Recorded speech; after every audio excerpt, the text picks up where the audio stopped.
Europe, Afrique, Amérique. En ce moment, il y a un vent de réveil qui souffle en France pour impacter et changer les vies de tous ceux qui croiront en Jésus-Christ.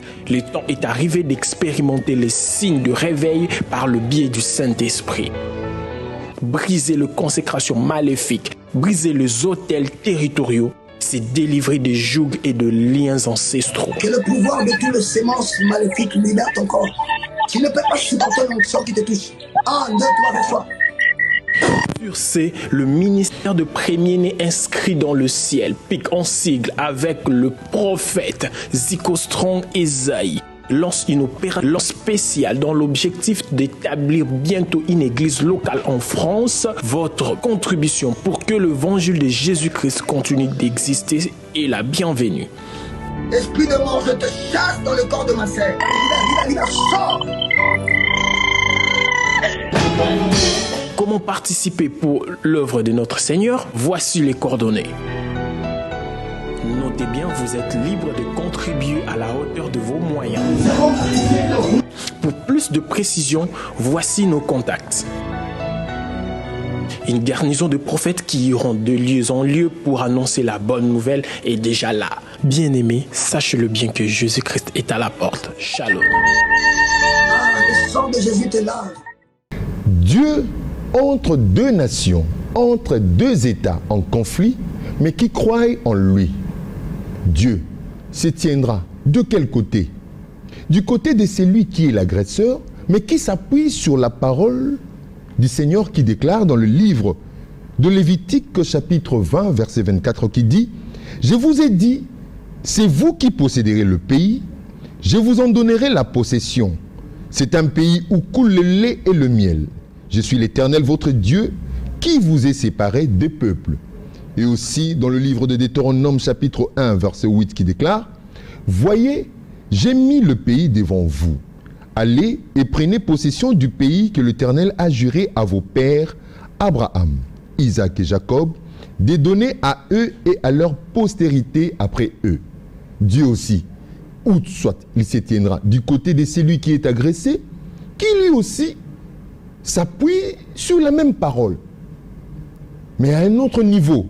Dans le livre de Deutéronome chapitre 19, verset 14, il est écrit « Tu ne reculeras point les bornes de ton prochain, posées par tes ancêtres, dans l'héritage que tu auras au pays dont l'Éternel ton Dieu te donne la possession. » Et un peu plus loin, au chapitre 27 du même livre de Deutéronome, verset 17, il est écrit « Maudit soit celui qui déplace les bornes de son prochain, et tout le peuple dira Amen. » Le prophète Osée, un peu plus tard, dira, dans son livre, au chapitre 5, verset 10, il déclare « Le chef de Juda sont comme ceux qui déplacent les bornes. » Et l'Éternel déclare « Je répandrai sur eux ma colère comme un torrent. » Dieu se contredit-il dans ses oracles?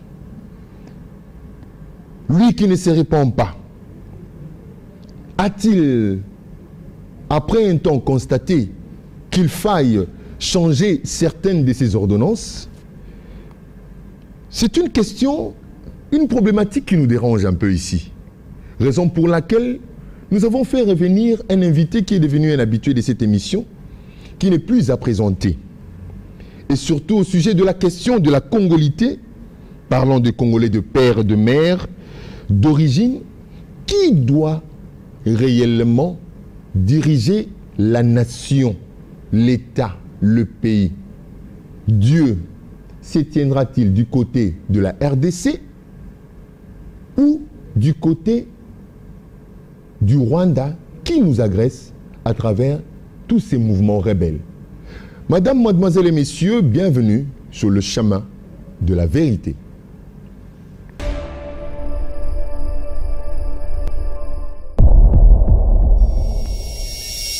Heureux de vous retrouver pour ce 80e numéro. Nous nous approchons petit à petit au 100e numéro. Un numéro qui sera spécial, consacré à un sujet très très spécial qui nous permettra encore de nous élever un peu plus haut. Aujourd'hui, nous avons fait revenir encore celui qu'on appelle le moindre de tous, qui se considère, lui, le moindre de tous, mais que nous estimons être aussi classé parmi les grands. Lui, qui n'est plus à présenter, l'évangéliste Roger Baka, qui nous revient d'un séjour à l'extérieur du pays pour raison de séminaire, d'enseignement, pour affermir encore, surtout particulièrement, les peuples de Dieu et les peuples congolais de la diaspora. Et à qui nous disons shalom, bonsoir et bon retour au pays. Shalom, merci beaucoup mon très cher frère Rémi. Grande ma joie d'être là encore aujourd'hui pour affermir le peuple de Dieu. Je salue tous ceux qui nous suivent à partir de la maison. Je vous dis merci d'avoir choisi de nous suivre en ce net moment. Je veux bien et je crois que Dieu va encore nous aider à pouvoir édifier le peuple des Elohim. Que Dieu te bénisse. Comment s'est passé les séjours du côté du pays de l'oncle Sam? Oui, les séjours s'est bien passé. Je suis parti pour 21 jours pour mission tout simplement d'évangile. Je ne suis pas allé faire autre chose en accord avec le livre des Actes des Apôtres, chapitre 26, le verset 16 à 17. Tiens, lève-toi, tiens-toi sur tes pieds, car je te suis apparu pour t'établir ministre des choses que tu as vues, les choses pour lesquelles je t'apparaîtrai. Va du milieu du peuple que je te fais sortir, vers qui je te renvoie, afin que tu leur fasses sortir des ténèbres et de l'ignorance à la connaissance de la lumière de Dieu, de leur faire sortir de la puissance de Satan à la puissance de Dieu, afin qu'ils reçoivent le pardon de péché et la bénédiction que l'Éternel a promis à tous les sanctifiés. Je fais mon travail, je suis parti d'ici. À Washington, je ne manquerai pas pour des raisons de gratitude. Je dis un grand merci au pasteur Emmanuel Mouteba, qui m'a reçu le premier à Washington DC. De là, je suis descendu pour aller prêcher la bonne nouvelle et rencontrer la communauté congolaise. Je salue le président John, le président de la communauté à Champagne. Je salue le pasteur Youlou Dikanda Didier.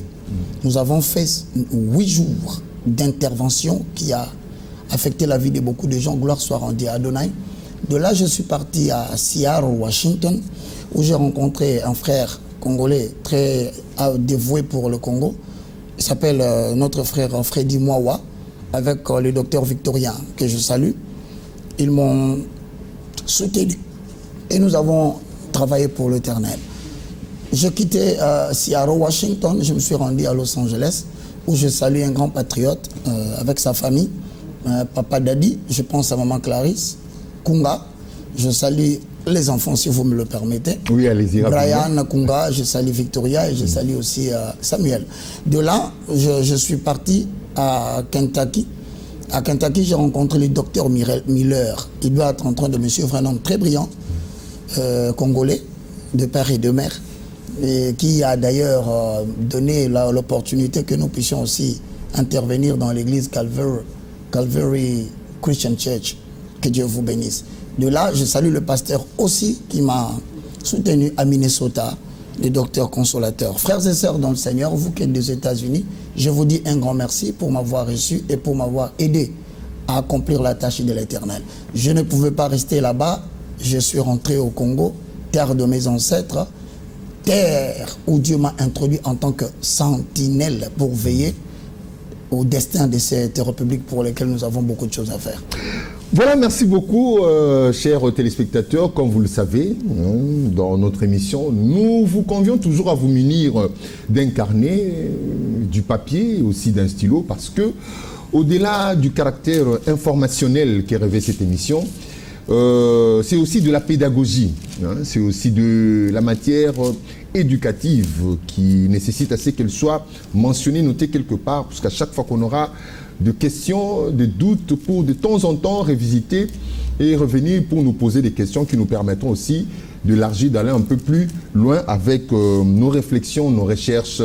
Et voilà. Alors, Monsieur l'évangéliste Roger Baka, le moindre de tous. Oui, mon frère. Nous avons eu le temps de partager avec vous, bien que certains hommes de Dieu n'arrivent toujours pas, ne nous ont pas donné leur consentement pour traiter de cette question. Une question qui devrait être traitée par autant d'hommes de Dieu, mais qui se retiennent encore.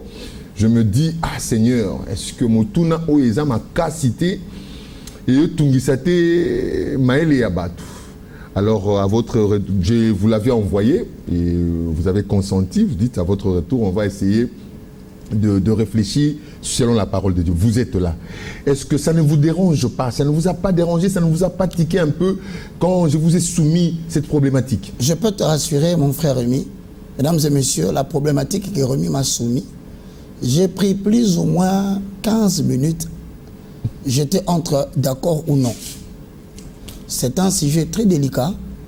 C'est un sujet qui touche de manière brute l'avenir de la RDC. Ça touche le centre même de la victoire que le Congo doit obtenir dans cette guerre avec les autres nations frontalières. Ça fait peur. Parce qu'on engage Dieu. C'est parce que la personne qui va prononcer cet engagement, c'est quelqu'un qui doit être rempli de la présence de Dieu. Sinon, c'est le psyché, c'est son âme qui prend le dessus sur lui, et les émotions font peur. Et je me suis posé même la question, avant de venir, de te poser la question aussi, Rémi. Mais d'où te vient cette proposition?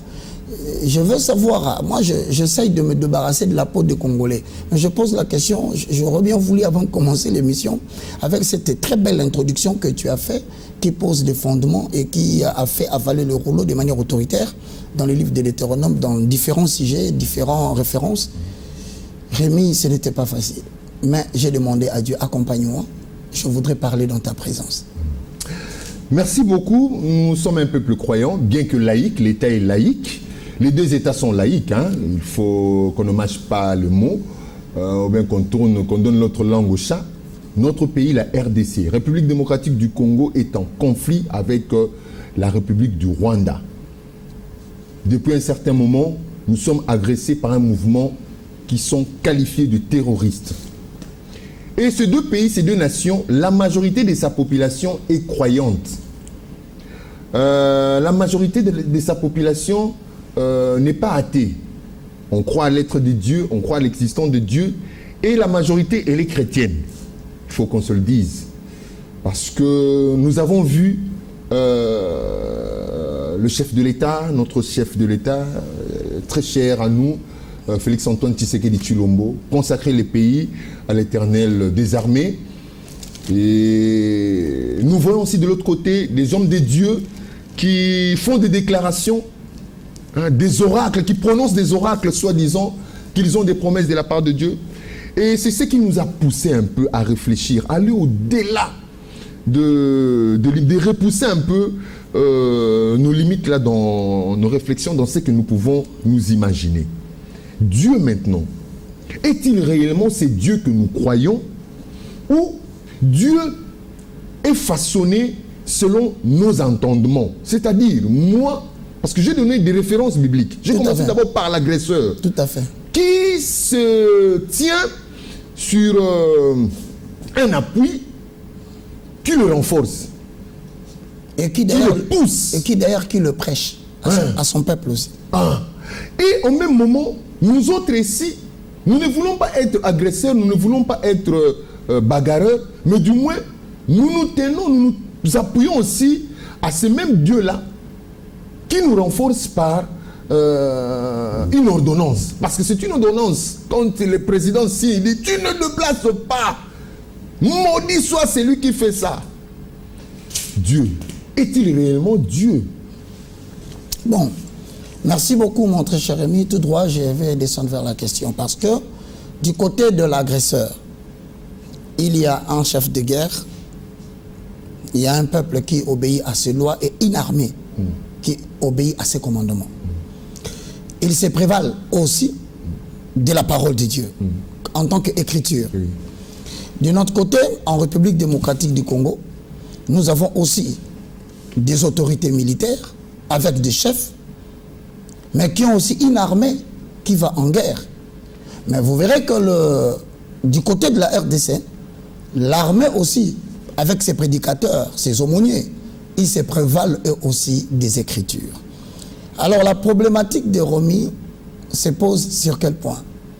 La problématique se pose sur le fait que toutes les deux parties se prévalent des Écritures, mais Dieu est de quel côté?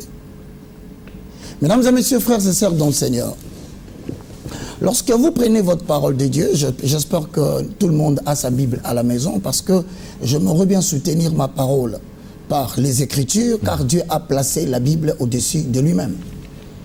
Écoutez bien, dans le livre de Psaumes, au chapitre 119, le verset 5, je paraphrase.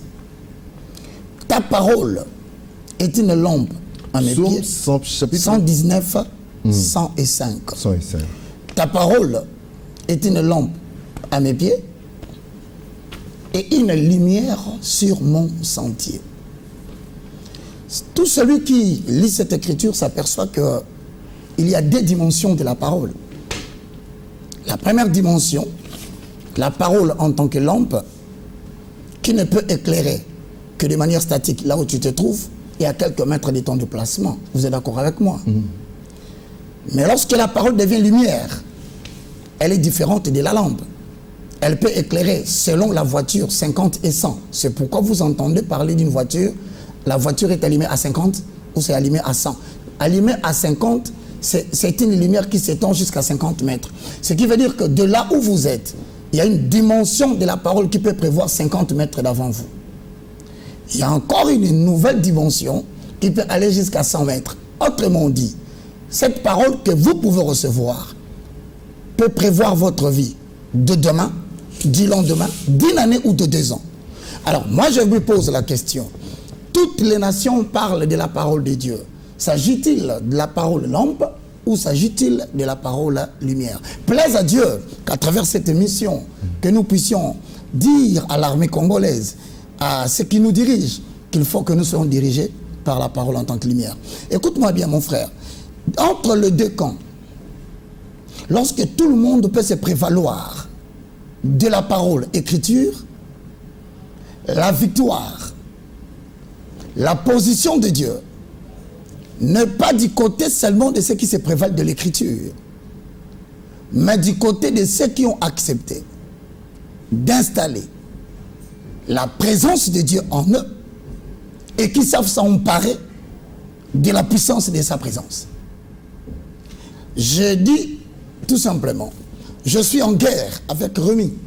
Et Rémi dit, Deutéronome dit. Moi je dis, Deutéronome dit.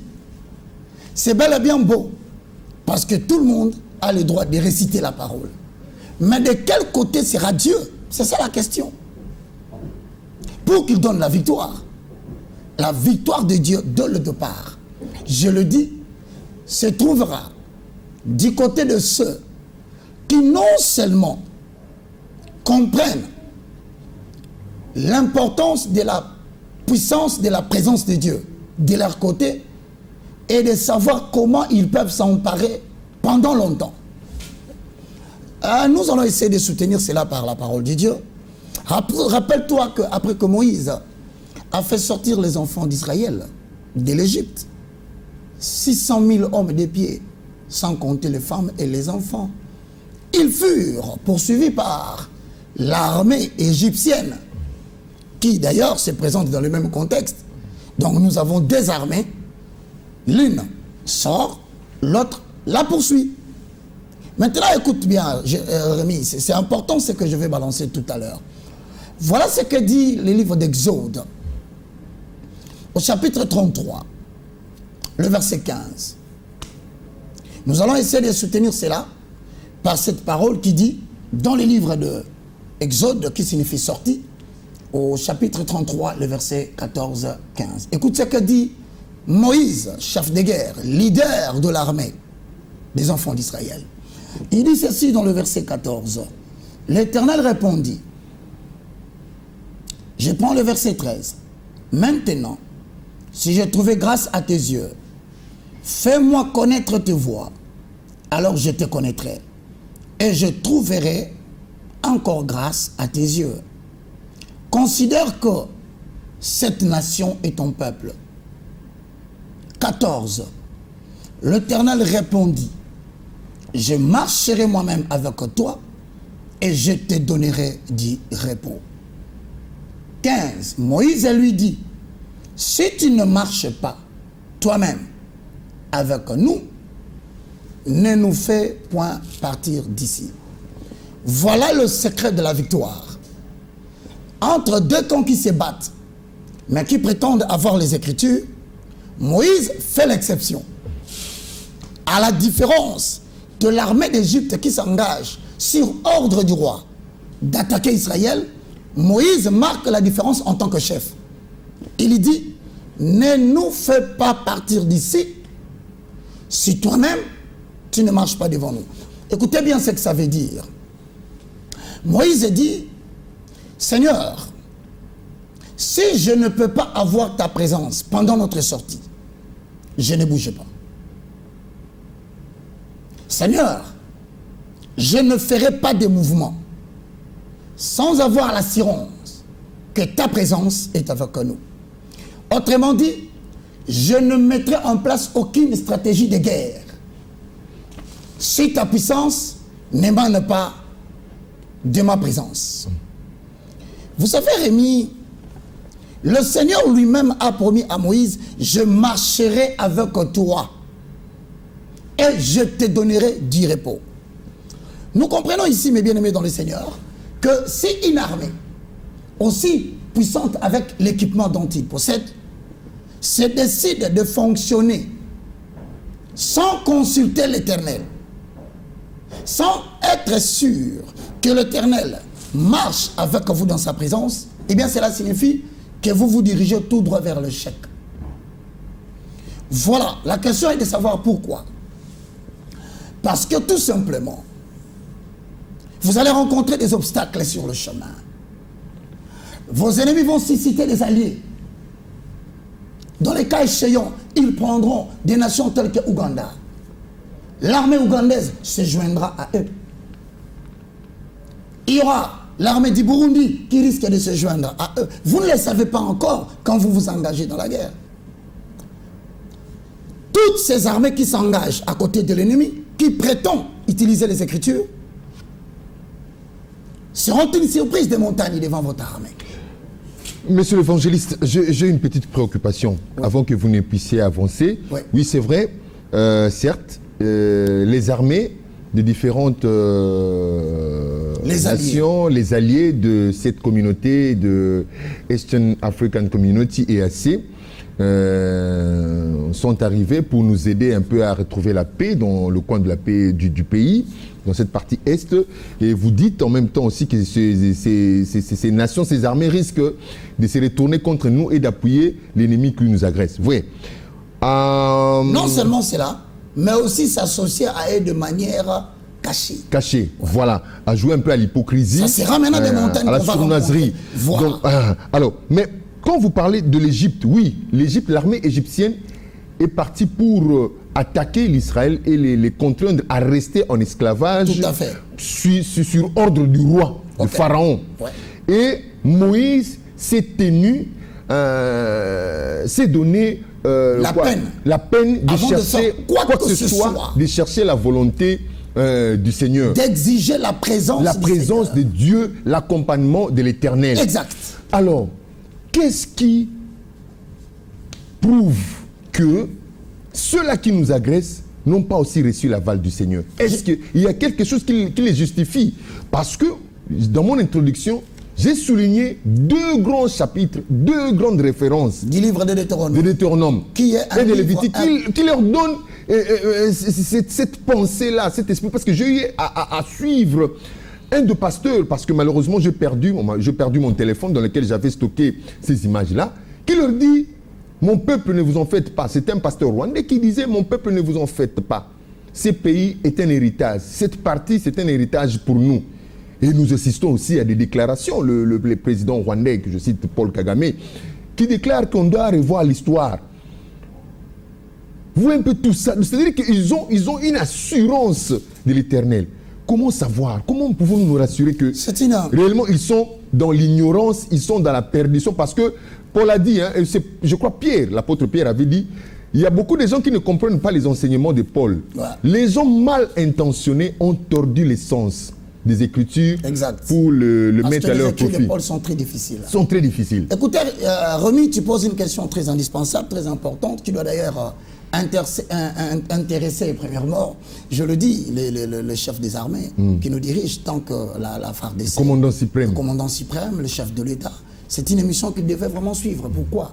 Parce que Rémi pose la question, qu'est-ce qui démontre justement que l'Éternel est avec eux?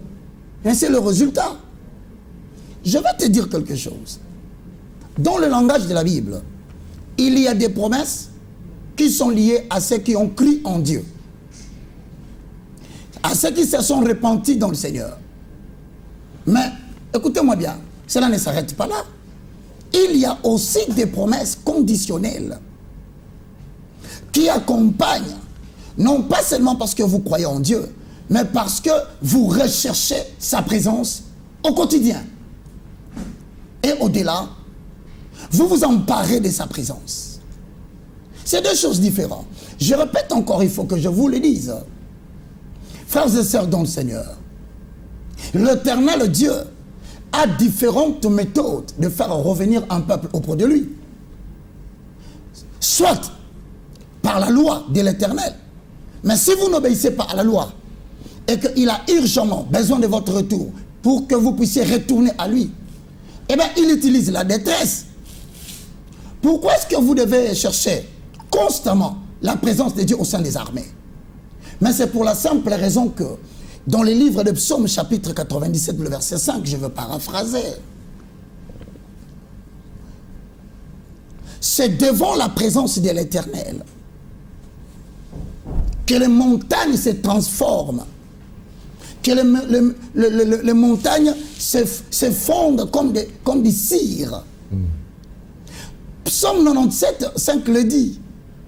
Lorsque vous voyez les montagnes, nous allons les lire par la grâce de Dieu parce que c'est une émission tellement pédagogique que j'aimerais bien que chacun de nous puisse la voir. Au cas où Rémi là le premier, il lit. Au cas où moi je lis. Psaume 97, le verset 5. Je lis au nom de Jésus. Psaume 97, 5 dit: les montagnes se fondent comme la cire devant l'Éternel, devant le Seigneur de toute la terre.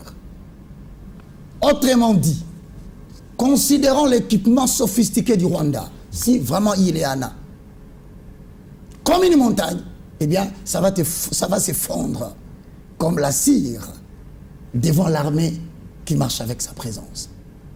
Peu importe le nombre de personnes qui peuvent l'accompagner en tant que coulisses pour l'exploitation illicite des matières premières et de la conquête de l'espace de l'Est, les montagnes se fondent en cire devant l'armée de l'Éternel. Je voudrais te rejoindre en disant ceci. Lorsque vous marchez et que l'armée tout entière, lorsque le commandant suprême, avant d'élaborer des stratégies de guerre, des traités d'alliance avec le BRICS, avec la Russie, avec la Chine, avec que sais-je encore, est-ce que c'est la première de votre pensée de comprendre que la victoire dans la bataille d'un pays à destin, tel que la RDC à l'instar d'Israël, ne répond pas dans le grand nombre d'armes sophistiquées? Ça répond à la présence de Dieu parmi vous et de la manière dont vous vous emparez de sa présence. Écoute, quand Dieu dit à Moïse: je serai avec toi en temps de guerre et je te donnerai du repos. Voilà ce que ça veut dire pour le peuple congolais. Ça veut dire que vous n'allez pas vous soucier de la manière dont les autres nations dirigent leur armée. Ça ne devait pas être votre souci. Vous ne devez pas vous soucier de la façon dont le Rwanda est en train de s'associer avec d'autres pays pour vous prendre Bunagana et reste. Il dit encore au travers de ceci au peuple congolais, en commençant par les commandants suprêmes: normalement, vous ne devriez pas vous soucier de comment ils commandent leur armée. Vous ne devez pas vous soucier de quelles nouvelles armes ils vont obtenir. Ça veut dire qu'il a soutenu ceci. La seule chose dont j'ai besoin, moi, Moïse, c'est la présence de Dieu. Autrement dit, voici la seule chose dont nous avons besoin dans ces pays. C'est la présence de Dieu. Dieu doit marcher avec nous. C'est-à-dire qu'il marche avec nous et qu'il nous donne du repos. Je vais te dire quelque chose. Lorsque vous êtes dans les repos pendant la guerre, qu'est-ce qui vous inquiète? Il y a un moment donné, vous allez camper, vous avez besoin de manger. Il y a un moment donné, vous avez besoin de faire autre chose. Parce que vous n'allez pas tout abandonner au profit de la guerre de l'Est. Ça s'appelle les repos pendant la guerre. Alors quand vous avez la plénitude de la puissance de Dieu et que vous êtes sûr qu'il s'est engagé, voilà ce qui arrive. Vous n'avez pas à vous inquiéter de vos ennemis. Si vous vous inquiétez encore, cela dénote son absence. 2. Vous n'avez pas besoin de savoir comment vous serez guidé pendant la bataille. Mais si cela vous préoccupe autant, cela dénote que vous n'avez pas sa présence. Vous n'allez pas vous inquiéter de votre psyché, c'est-à-dire de votre sentiment, de votre âme, des craintes qui vous aspirent. Écoutez-moi, croyant, colonel chrétien, écoutez-moi, général chrétien. J'en connais beaucoup qui connaissent la puissance de la présence de Dieu. Je connais des colonels, foule.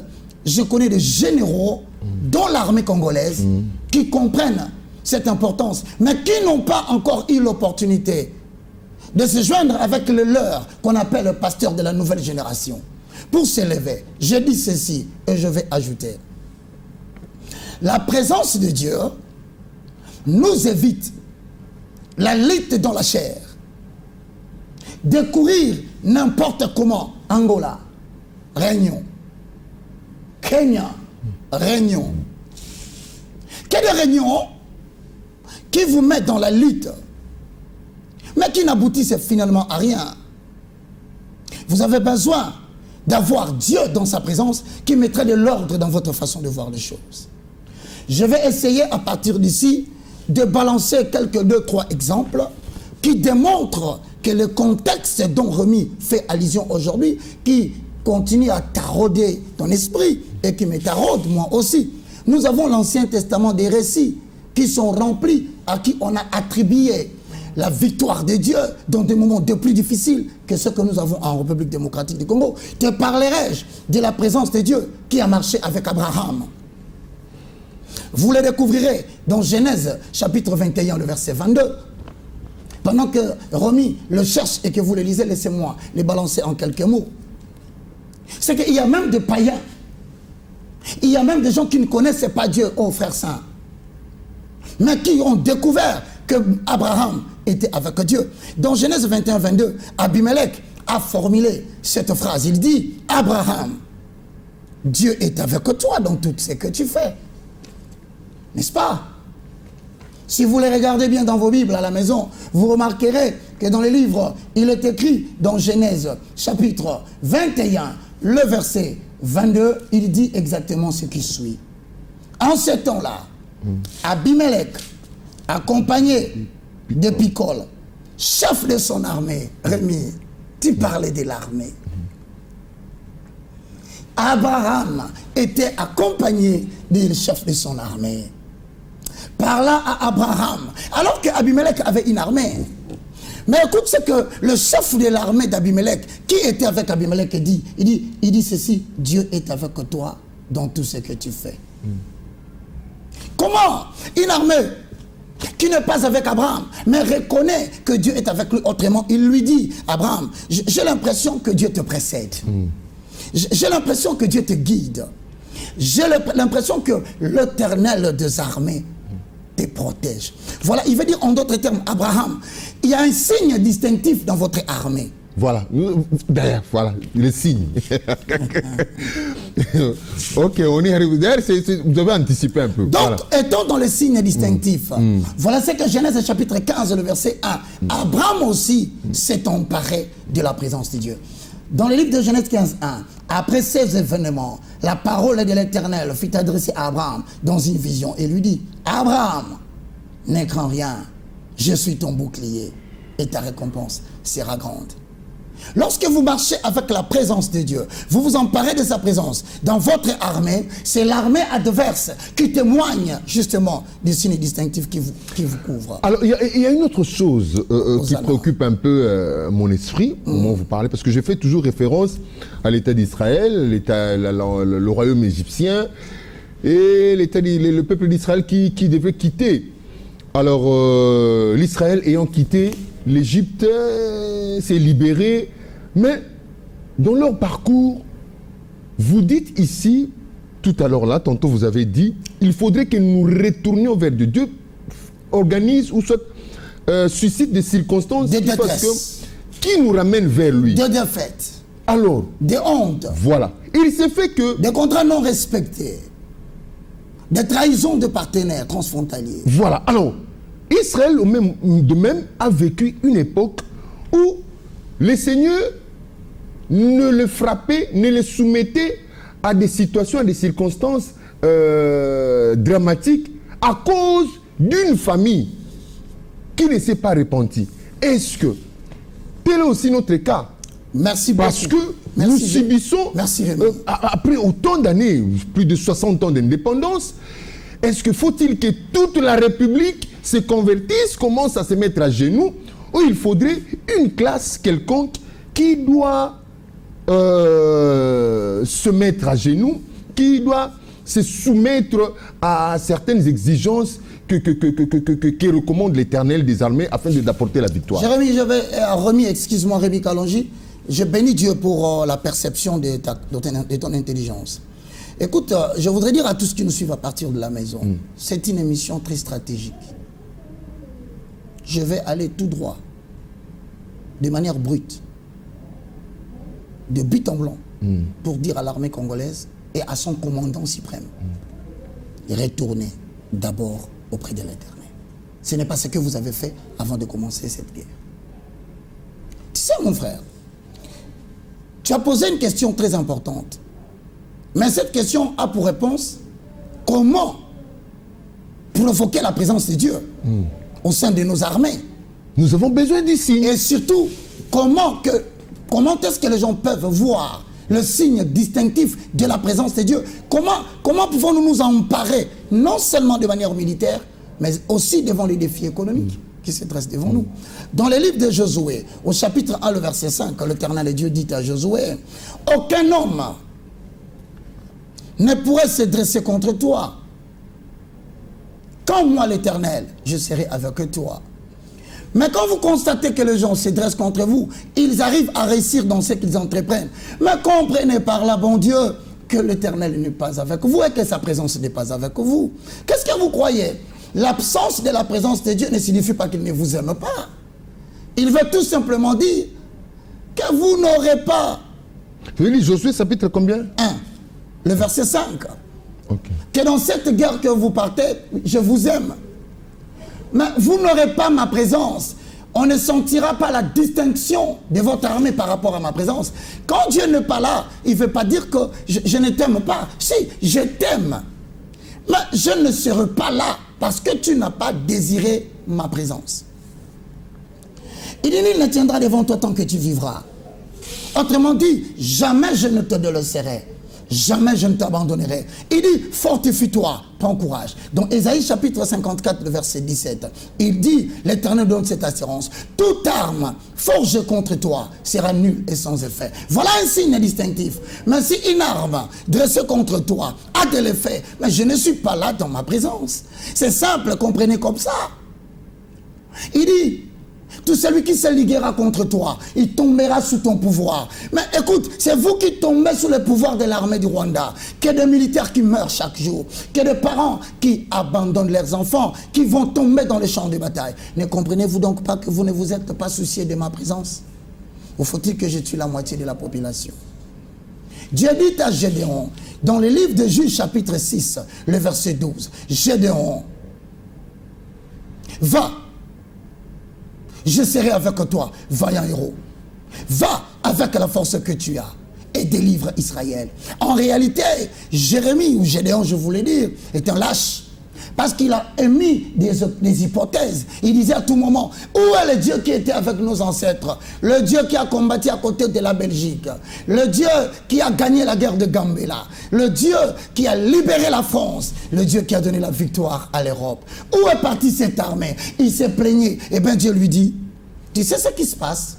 Quand vous vous imprégnez de ma présence, je transforme les paresseux en vaillants héros. Voilà ce qu'il voulait dire. Je viens, mon cher, permets-moi. Si Dieu est pour nous, tu m'as dit cette référence, Romains chapitre 8, le verset 31, si Dieu est pour nous, qui sera contre nous. Est-ce la communauté internationale dont on cite le nom? Est-ce la France? Oui, parce qu'ils sont vraiment dedans dans cette guerre. Est-ce la Belgique? Oui, parce qu'ils sont vraiment dedans dans les intérêts de traitement et d'exploitation illicite des matières premières. Est-ce que l'Angleterre a dit, le chef de l'État, accusant la Grande-Bretagne de faire mouche dans cette affaire? Est-ce que les États-Unis, dont on traite matin, midi, soir, qui nous promettent des choses mais qui ne réalisent pas, sont-ils aussi derrière cette affaire? Écoutez-moi bien, si Dieu est pour nous, personne ne sera contre nous. J'aimerais bien dire à ceux qui me regardent, parce qu'il y a beaucoup de gens, lorsqu'ils me suivent à la télévision, ils me disent toujours, mais c'est Bakala, il a toujours dit des prophéties, il a toujours dit, est-ce que toutes les nations qui sont allées en guerre, est-ce qu'ont-ils utilisé sa méthode? Eh bien, je leur ai dit, vous voulez utiliser les méthodes des autres? Eh bien, quittez l'Europe, venez vous battre vous-même ici, si vous avez une proposition, si vous rentrerez vivant. Nous ne sommes pas n'importe quelle nation. Nous sommes un peuple à part. Voilà pourquoi Dieu dit à Jérémie. Il dit, Jérémie chapitre 1, le verset 19, tu vas essayer de le voir. Il stipule ceci. Jérémie, je te préviens que les gens vont se dresser contre toi. Je te mets en garde qu'ils vont rejeter toutes tes prophéties. Mais ce dont j'ai besoin que tu saches, peu importe que le pays va se retourner contre toi, peu importe que le peuple va rejeter ce que tu dis, et même s'ils crieront en cours de route n'importe quoi sur toi, sache que Jérémie, c'est sans conséquence. Pourquoi? Parce que je suis avec toi. Ésaïe 43, le verset 10 stipule ceci. Voilà la promesse de l'Éternel. Si tu traverses le feu ne t'embrasera pas. Si tu traverses les eaux ne te submergeront pas. Voilà ce que je veux dire tout à l'heure. Si l'Éternel est avec nos armées, si l'Éternel est avec le président de la République, si l'Éternel a sa présence parmi le peuple congolais, ça veut dire ceci, que nous allons traverser des déluges, des associations de frontières. Nos ennemis lacustres qui partagent avec nous des frontières vont se dresser contre nous. Mais ce qui est important, à la fin de la bataille, vous allez survivre. Et que moi, l'Éternel, je vous comblerai de ma présence. Mais maintenant, la question est de savoir, pendant que Rémi me pose la question, comment avoir les signes distinctifs? Moi, je réponds et je dis carrément, mesdames et messieurs, vous qui suivez le chemin de la vérité, c'est que comment obtenir la présence de Dieu et le signe distinctif? J'en viens maintenant à ta question. Devons-nous retourner tous, toute la nation, toute la population, ou y a-t-il une catégorie, une classe quelconque qui doit se soumettre à fléchir les genoux comme ce fut le cas avec la nation d'Israël? Parce que s'il fallait que tout le monde prie là, je doute fort que la RDC se relève. Merci beaucoup, mon bien-aimé. Tu poses une question. À qui Dieu soumet-il cette charge-là? Au magistrat suprême? Faut-il qu'il y ait une classe? Oh oui. Le premier, c'est le chef de l'État. Moïse était le leader politique. Il était le chef de la guerre. Parce qu'ici, nous voyons les pasteurs qui nous invitent, qui organisent c'est pas ça. des prières. Nous venons chaque jour. Je vous respecte avec toutes les rencontres que vous faites. Une prière pour la nation. Je peux te rassurer que je vous respecte. Mais excusez-moi, je ne fais pas me prévaloir. Cependant, Israël, là-bas, le peuple juif se bat chaque jour pour récupérer l'intégrité de l'État israélien. En toute humilité, Rémi, de me prévaloir de la toute connaissance de Dieu. Je parle comme un prophète. J'adresse un message à une nation. Je vous dis, ce n'est pas dans le stade que vous le trouverez. Comment s'emparer de sa présence? La réponse est donc simple. Nous allons partir dans 2 Chroniques chapitre 14. Lorsque nous arrivons dans 2 Chroniques chapitre 14, c'est là où nous allons trouver la réponse par rapport à la préoccupation de Rémi. Et c'est que le général, le commandant, les forces terrestres, les forces aériennes, je ne sais pas qui d'autre décide sur la guerre à l'Est, et l'état de siège, tout consort, je suis totalement d'accord. Mais j'essaie d'apporter ma petite touche. Lorsque nous sommes dans les livres de 2 Chroniques 14, vous allez remarquer que le roi Assa venait de mener l'armée d'Israël à une grande victoire sur une armée éthiopienne de 1 million d'hommes. La victoire était concédée pour la seule raison que Assa, roi d'Israël, avait invoqué l'Éternel pour sa présence. Il avait invoqué l'Éternel pour sa présence. Vous allez le remarquer dans le livre de Chroniques, chapitre 14, le verset 11 à 12. Nous allons lire rapidement pour que nous puissions ne pas lasser l'attention du peuple qui nous suit. Voilà ce qui est dit dans le livre de Chroniques, chapitre 14, le verset 11 à 12. L'Éternel frappa les Éthiopiens devant Asa et devant Juda, et les Éthiopiens prirent la fuite. Asa et le peuple qui était avec lui le poursuivirent jusqu'à Guérar. Et les Éthiopiens tombèrent sans pouvoir sauver leur vie, car ils furent détruits par l'Éternel et par son armée. Asa et son peuple prirent des très grands butins. Maintenant, on se pose la question, d'où lui venait cette force? D'où lui venait cette victoire? Comment a-t-il pu vaincre une armée de 1 million d'hommes?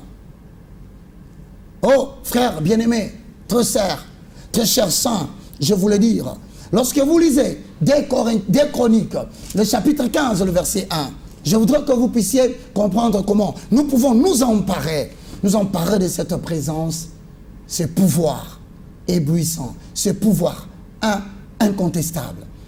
Des Chroniques, chapitre 15, le verset 1 dit: l'Esprit de Dieu fut sur Azaria, fils d'Obed. Et Azaria alla au-devant de Asa et lui dit: écoutez-moi, Asa, et tout Juda et Benjamin. L'Éternel est avec vous quand vous êtes avec lui. Si vous le cherchez, vous le trouverez.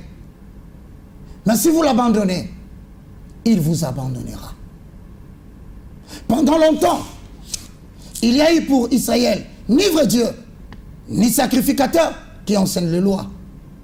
Mais au sein de la détresse, ils sont retournés à l'Éternel, le Dieu d'Israël. Ils ont cherché et ils l'ont trouvé. Voilà ce que Jérémie disait, Rémi, excusez-moi, disait tout à l'heure. Ça nous sera difficile. Hein? Voilà ce que dans ce pays où on aime boire. Voilà ce que tu disais tout à l'heure.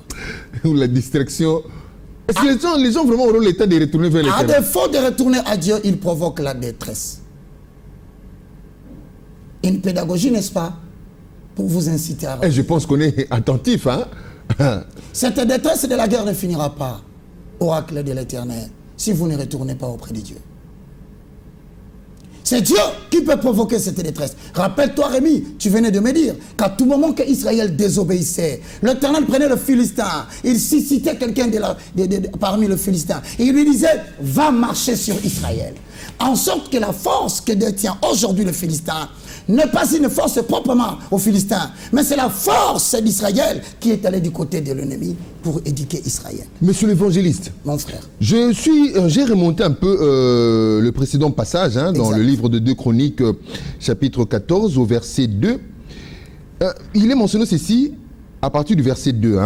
Asa fit ce qui est bien et droit aux yeux de l'Éternel son Dieu. Il fit disparaître les autels de l'étranger.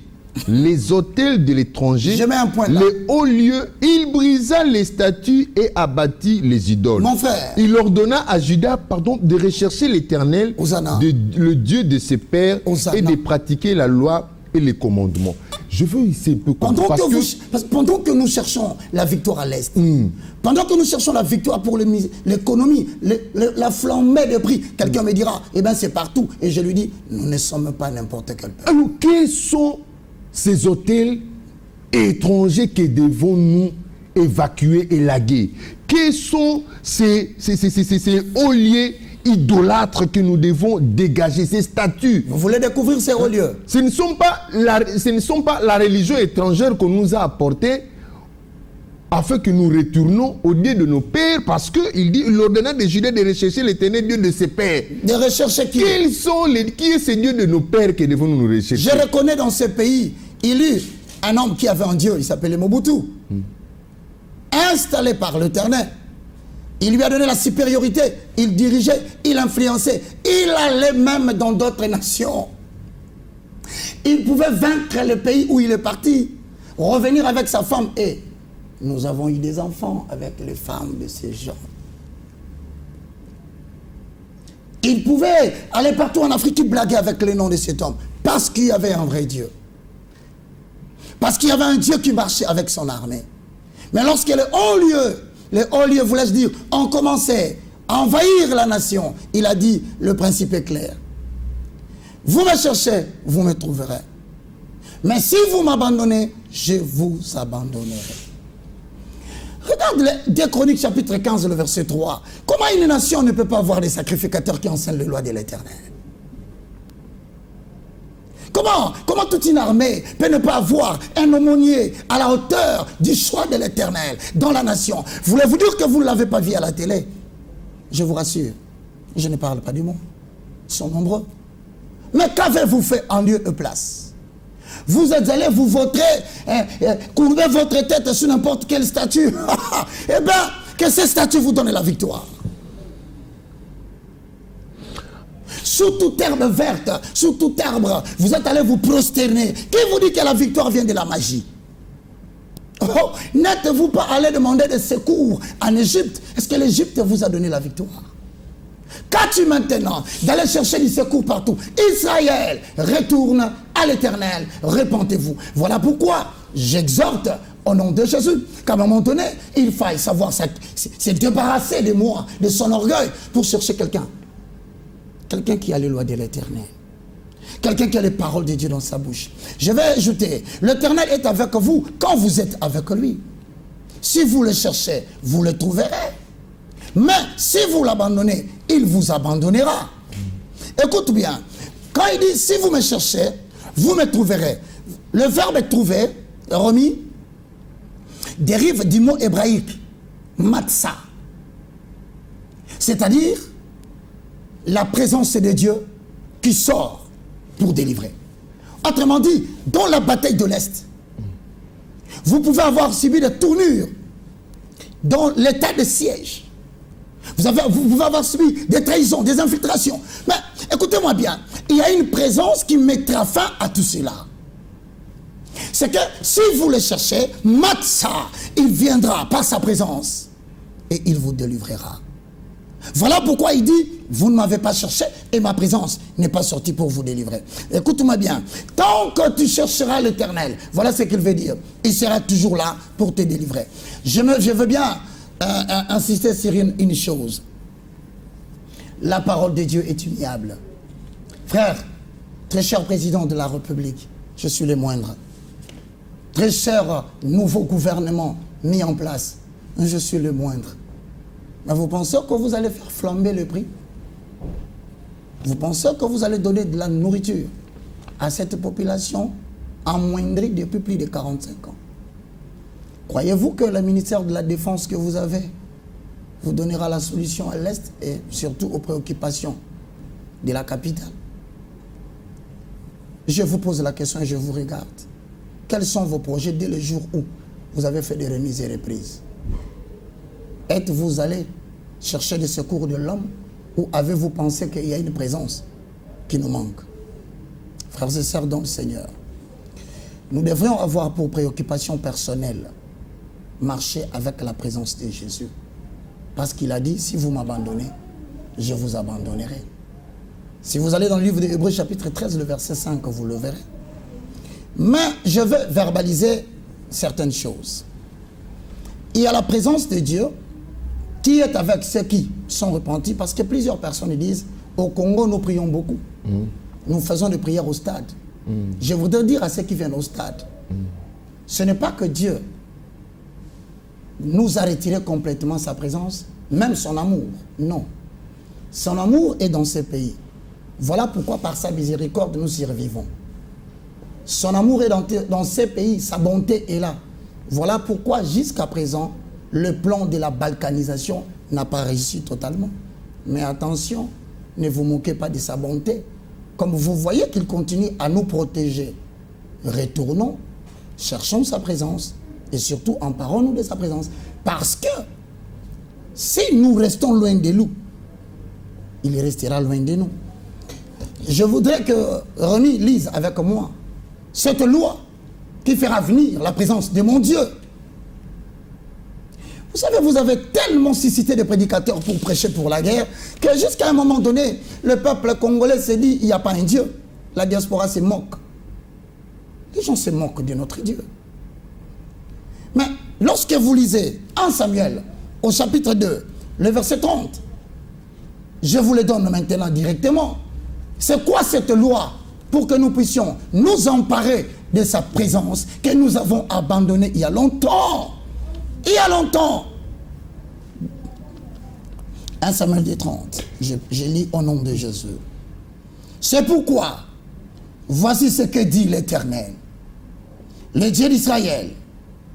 J'avais déclaré que ta maison et la maison de ton père marcheraient devant moi à perpétuité.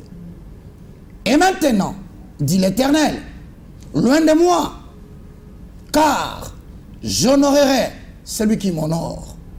Mais ceux qui me méprisent seront méprisés. Voilà la loi. Mépriser veut dire quoi? Laissez-moi vous expliquer en quelques secondes la réalité de cette référence.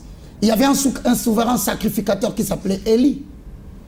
Il avait 2 enfants, Ophni et Phiné, mais qui ont commencé à profaner l'œuvre de l'Éternel.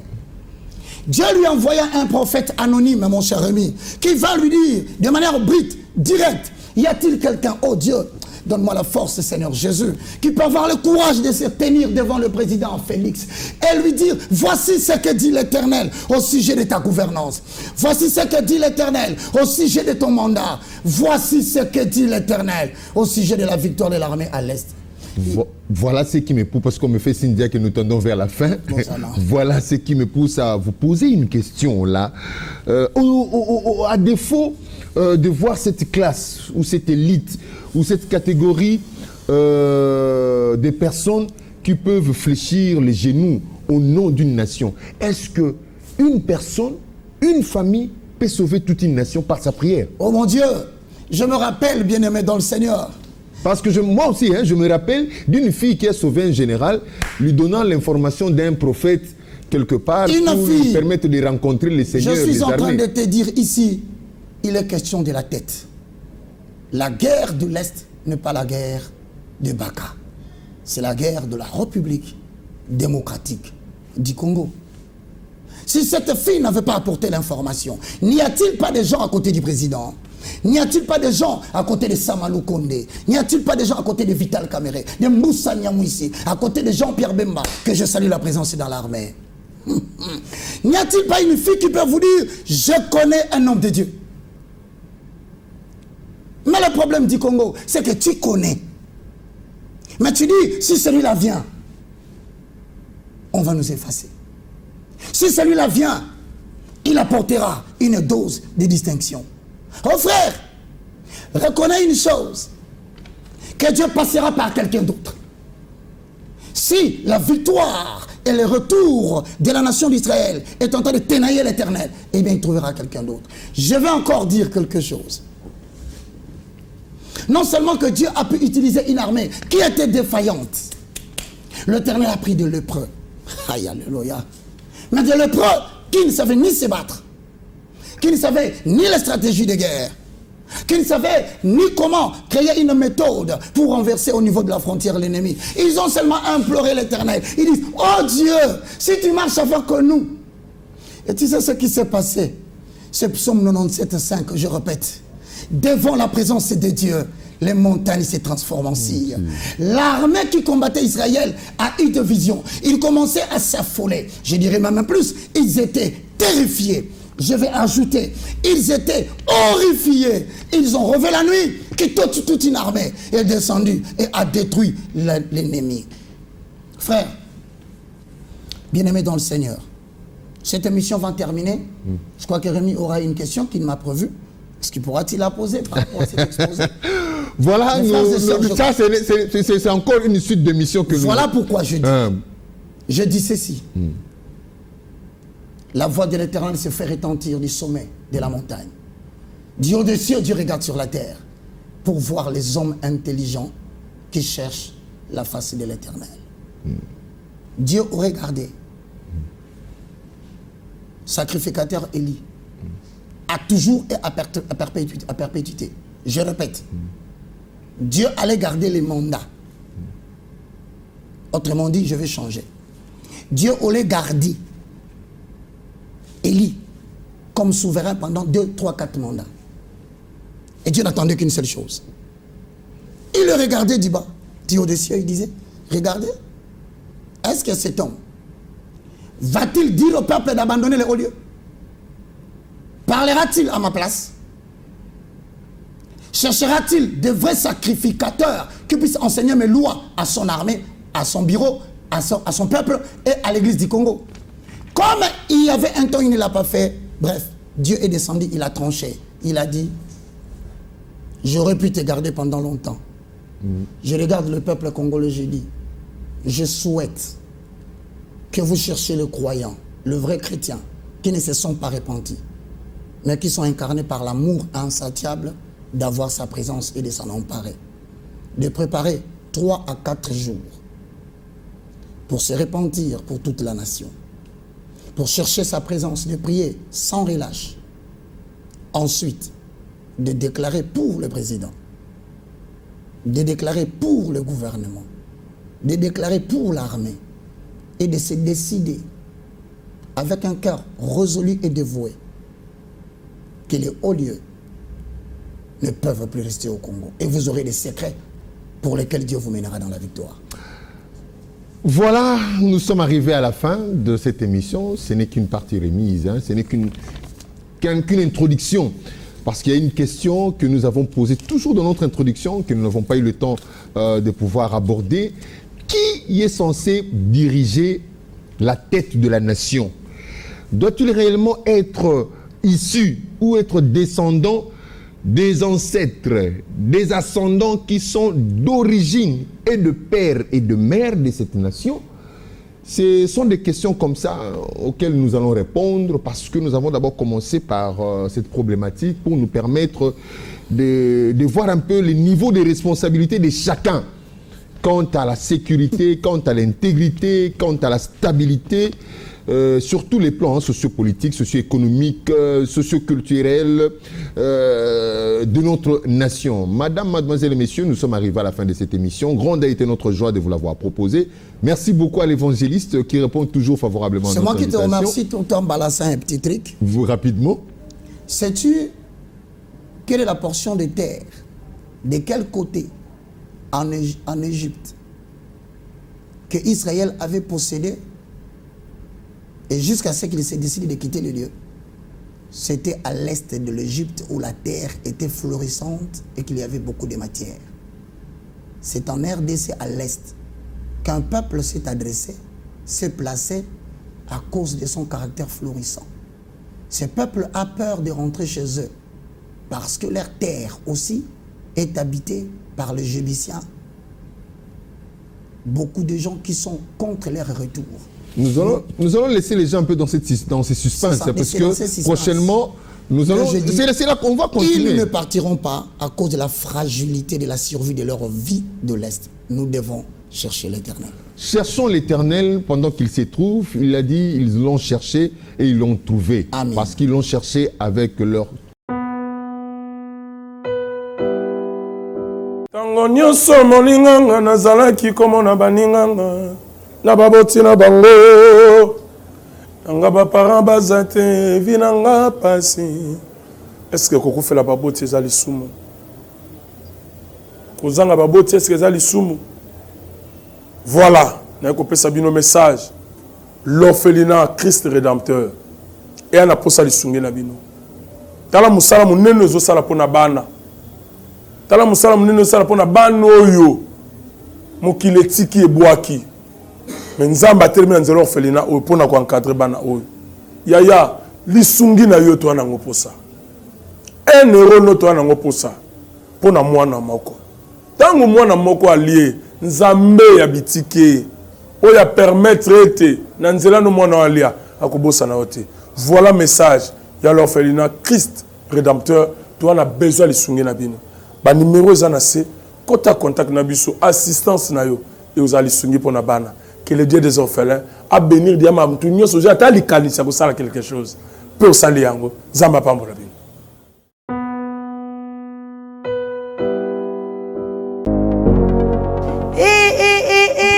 Eye nini lisusu e Toronto City VIP de Maluku et Yeli Susue Banaki Bana Braza pe partout na mokili mobimba. Toronto City VIP de Maluku na 5 minutes ya Grand Fleuve Congo. Ndeko papa, ndeko mama, mwana poto, olingi otonga ndako na yo na bisika ya kimia, olingi opema malamu. Toronto City VIP de Maluku et yewana po na bino ezali côté Kamabele à 20 mètres sur 20 na telo moke ya pamba wana poto ba diaspora nyonso olingi investir na mboka na yo. Toronto City VIP de Maluku epesa to ezoteka ba espace kitoko toza 5 minutes ya mai Matuni, Galalo Bansa Mutema, Tokokoma place aux Andenge Nini. Yeah! Tolonga! Kolongwa place Nazar. Tiomo na presse. To passo la zela. Talangai, Muninga. Mama Mutie, Menafanika Wana. 20 sur 20. Olingi Oliambisi, ba fruit, Natalo Moke, Kimambango welela zwa mabele na yo na Toronto City VIP de Maluku. Tozali pembeni ya zone économique ya Maluku, pe pembeni ya cité Vodacom. Pona ozwa esika na yo na Toronto City VIP de Maluku, eza simple. Benga Papa Willy Mafuta na numéro oyo +1 90 57 30 15 40. Toronto City VIP de Maluku. Esika esengeli pona moto nyonso apema na kimia Bana poto, venez voir Toronto City VIP de Maluku et vous allez être voisin de tout ça. Vous allez vivre tout ça. C'est formidable, c'est tout simplement formidable. Wow.